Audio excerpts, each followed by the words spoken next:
a supporté la faim, on a supporté la famine, on a tout supporté les maladies inventées, l'ajustement structurel. Et maintenant, vous amenez la mort. Il faut avoir le Mali sans nous, l'Afrique sans nous, le Sahel sans nous, continuer à être le prédateur sur nos ressources. Là, trop, c'est trop. Mohamed Ousmane Argé Mohamdoun expose la réalité de la France et son impact au Mali. Il remet en question la manière dont la France influence les choix politiques, notamment dans la mise en place de l'accord d'Alger. Les forces françaises au Sahel représentent un danger pour la souveraineté du Mali, car elles fournissent des armes aux rebelles. Bienvenue sur la chaîne. Avant de poursuivre, n'oubliez pas de montrer votre soutien en cliquant sur le bouton j'aime et partagez la vidéo. Ces projets dangereux, qui a été d'ailleurs annoncé par Macron à Ouagadougou, quand il a insulté les Africains de façon générale, et les Burkinabés pour dire qu'on n'était pas rentré dans l'histoire, est-ce qu'on peut développer avec 9 enfants? Est-ce que vous appelez? C'était ça. Ça veut dire que vous êtes trop, vous êtes nombreux, il faut vous éliminer. Alors que si on compare notre peuplement à celui de la France, qui ne vaut même pas les territoires de Kidal, on peut dire que c'est plutôt la France qui est peuplée. Nous, on est même en déficit démographique. Nous avons besoin de population aujourd'hui.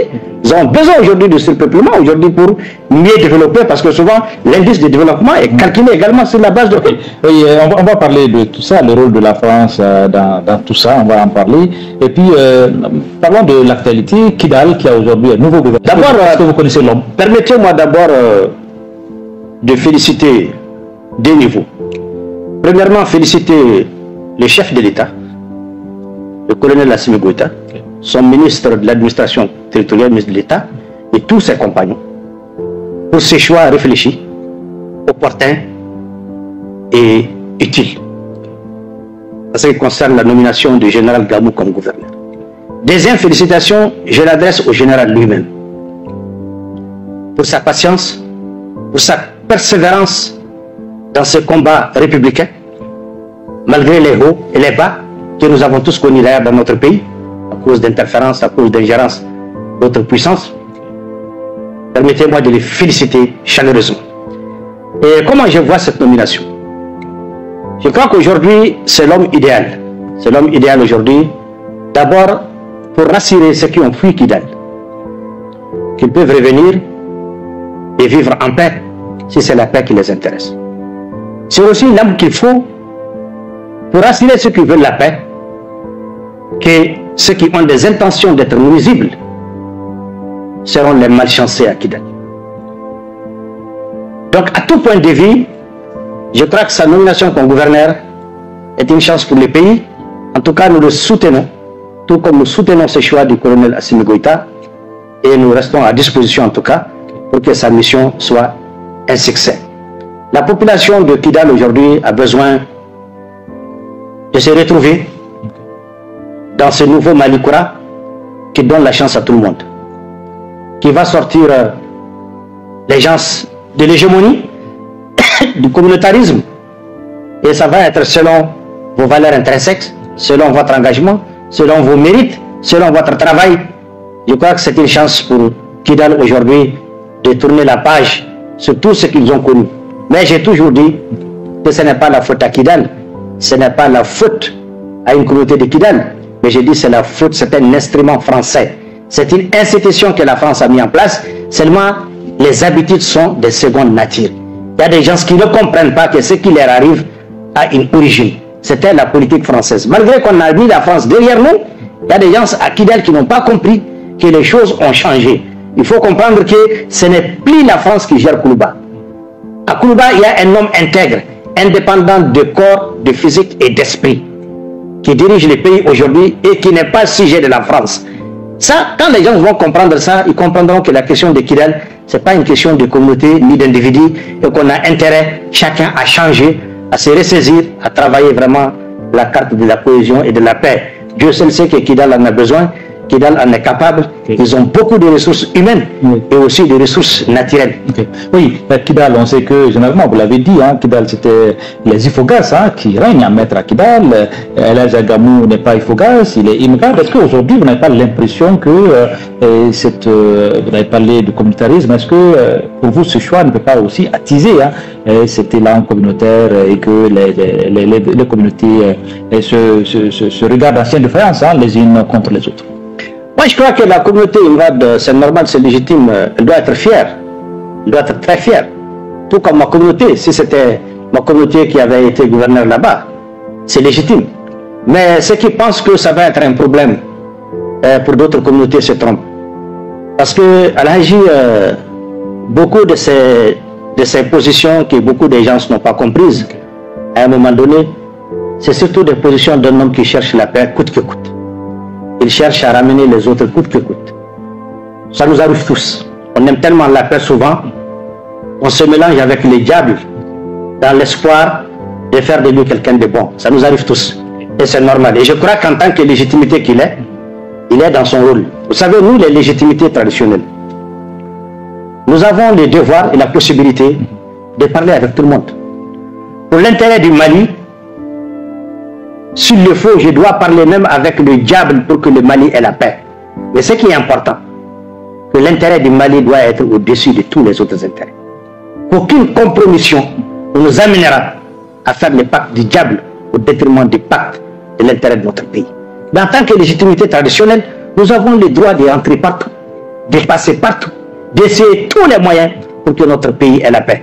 Mais jamais au détriment de notre intégrité nationale. Okay. Parce que pour vous, vous avez été, je le disais en introduction, vous étiez parmi les signataires, des groupes signataires de l'accord d'Alger. Aujourd'hui, l'accord d'Alger, quel avenir Vous savez, la bonne nouvelle, c'est que l'accord reste toujours valable. Même si l'accord, même s'il y a une partie qui se déclare sortie de l'accord, il y a d'autres parties pour poursuivre la mise en œuvre de l'accord. Donc, pour que l'accord soit rendu caduc, il y a des choses très lourdes qu'il faut faire. Et pour l'instant, même les plus banales ne sont pas faites. La preuve, c'est que ni la SEMA, ni la plateforme, ni le mouvement de l'inclusivité, ni le gouvernement, personne n'a dénoncé l'accord. Maintenant, ce qui est arrivé, c'est ce que j'appelle une aventure regrettable. C'est suite à une résolution du Conseil de sécurité. Pédagogiquement, il faut rappeler ça à chaque occasion. C'est une résolution du Conseil de sécurité qui a accédé à la demande du peuple du Mali, portée par nos plus hautes autorités, de demander à la MINUSMA de plier les bagages à la suite des Barkhane, des G5Sahel pour inefficacité.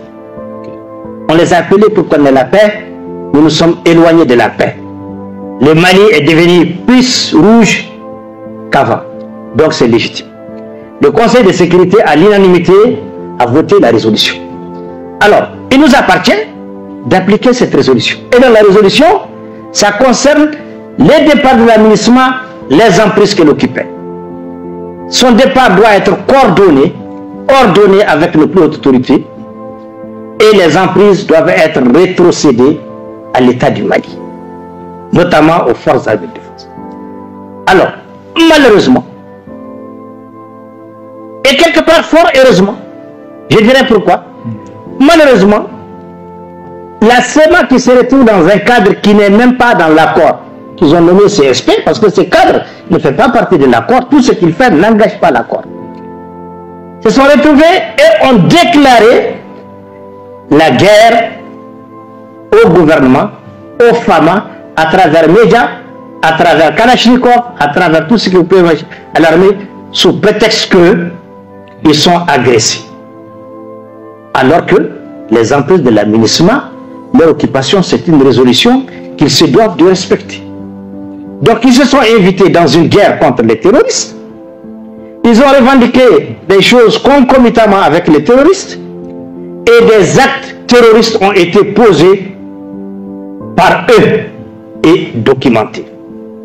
Les bateaux, les différentes attaques des camps, les différentes déclarations, tout ça, j'ai dit, c'est une aventure qui n'aurait pas lieu d'être.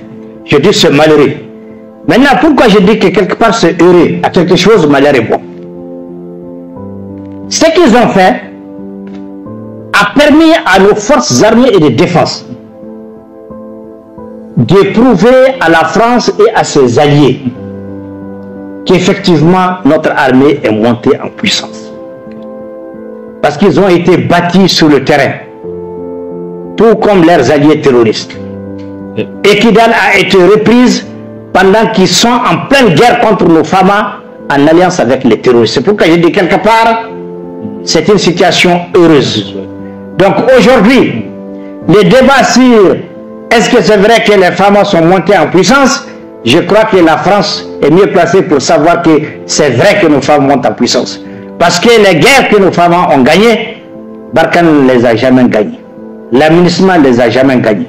Le G5 ne les a jamais gagnées. Donc c'est pourquoi je dis quelque part à quelque chose, malheur est bon. Notre avantage en vient, c'est que nous avons mis derrière nous une guerre qu'on aurait dû faire après l'occupation des emprises. Aujourd'hui, le cas de Kidal par exemple, avec cette agression de la SEMA, aujourd'hui, Kidal est occupé totalement par les femmes. Vous n'avez plus de SEMA dans la ville de Kidal. Donc entièrement sous contrôle de nos forces armées et de défense et de sécurité, avec un gouverneur souverain, tout comme l'est notre président. Est-ce que vous voyez? Donc ça c'est un atout qu'on n'aurait pas eu si la SEMA avait laissé tranquillement nos femmes occuper les emprises.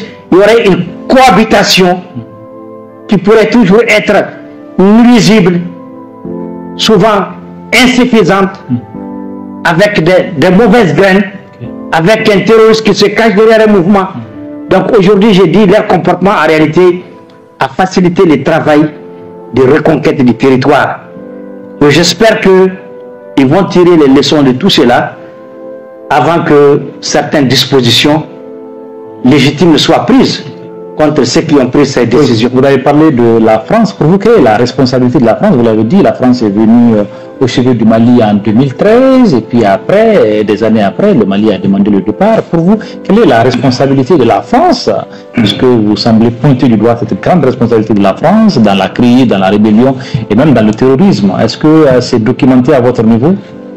Oui, vous savez, la première responsabilité qui était celle de la France, c'est la faculté, la possibilité qu'elle avait de manipuler à l'époque nos plus hautes autorités.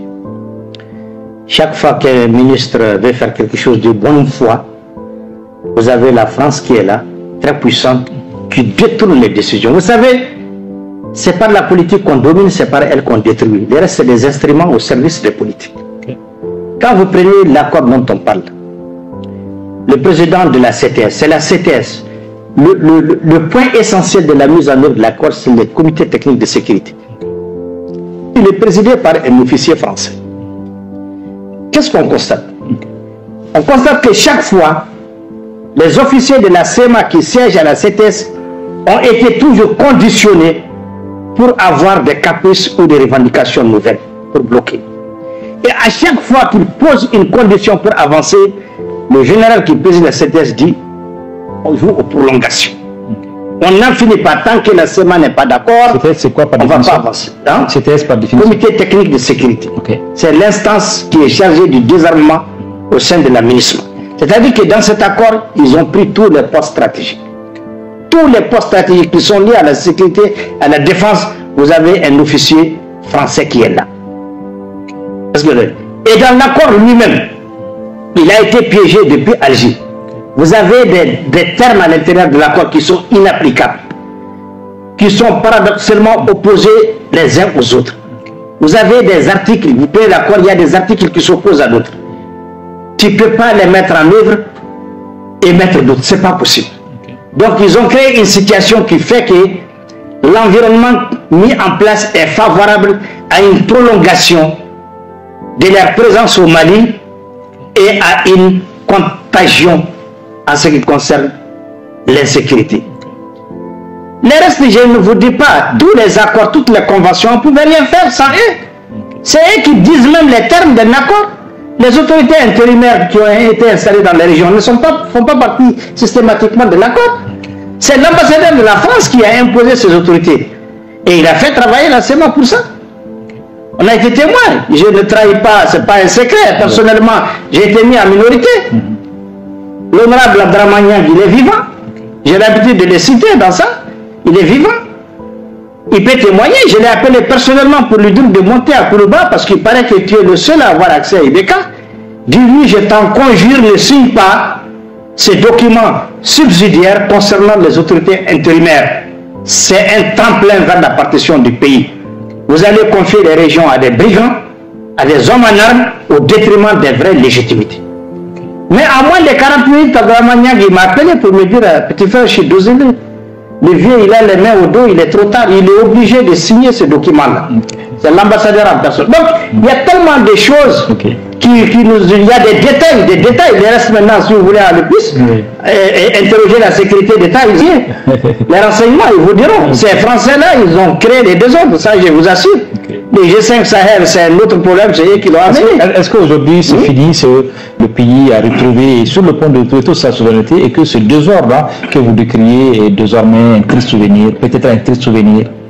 J'ai prié Dieu qu'en tout cas, jusqu'à aujourd'hui, nous espérons, j'ai prié Dieu qu'une déclaration faite par le colonel Abdoulaye Maïga au Conseil de sécurité, en son temps, j'ai compris que c'est un signal fort qu'il donne à ceux qui pensent qu'ils vont créer du tort à notre président, ils vont réussir à l'éliminer, notre brave président Assimi Goïta. Il a été clair en ces termes en disant à la tribune que ne vous méprenez pas pour ceux qui pensent que Assimi Goïta c'est ci, Assimi Goïta c'est là.